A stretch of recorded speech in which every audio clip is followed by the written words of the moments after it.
কর্মীরা দেশে পালিয়ে বেড়াচ্ছে, আর শামীম ওসমান পরিবার নিয়ে দুবাইতে মজ মাস্তি করছেন।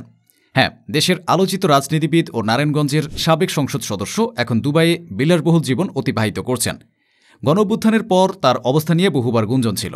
শামীম ওসমানকে অনেকে বোরখা শামীম নামেও ডাকে। তখন কেউ কেউ ব্যঙ্গ করে বলেছিল সে বোরখা পরে বর্ডার ক্রস করেছে। এবার ভাইরাল হয়েছে পরিবারের সাথে তার আমোদ প্রমোদের একটি ছোট্ট ভিডিও।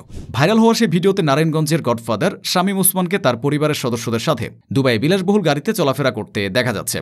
অনেকে ভিডিওটি শেয়ার করে বিরূপ মন্তব্য করেছেন।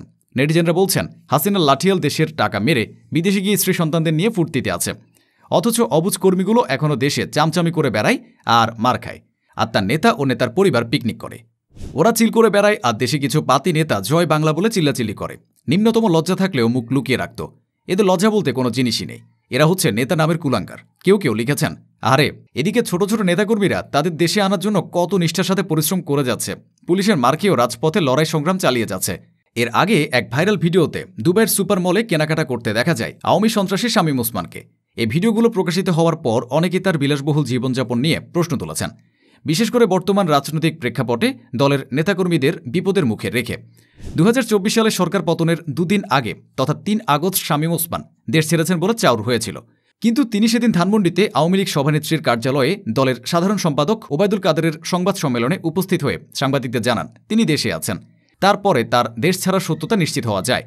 2024 সালের 5 সেপ্টেম্বর অর্থাৎ সরকার পতনের ঠিক 1 মাসের মাথায় তাকে দিল্লির নিজামুদ্দিন আউলিয়া দরগাহে দেখেছিলেন ফ্রিল্যান্স ফটোগ্রাফার ও নির্মাতা মনিরুল হক। মনিরুল হক সিকিম বিশ্ববিদ্যালয় থেকে স্নাতকোত্তরে চূড়ান্ত পরীক্ষা দিয়ে বাংলাদেশে ফেরার আগে ভারতের বিভিন্ন জায়গায় ঘুরছিলেন। তিনি 5 সেপ্টেম্বর সন্ধ্যায় নিজামুদ্দিন আউলিয়া দরগাহে বসেছিলেন। এ সময় হঠাৎ তার কানে বাংলাদেশ শব্দটি আসে। খেয়াল করে দেখেন এক ব্যক্তি বাংলাদেশের নাম উচ্চারণ করে দোয়া করছেন। তখন সঙ্গে সঙ্গে মোবাইলের ক্যামেরা চালু করে তিনি ভিডিও করা শুরু করেন। মূলত সরকারের পতনের পর শামীম ওসমান দালালদের সহায়তায় পরে ভারতে পালিয়ে যান।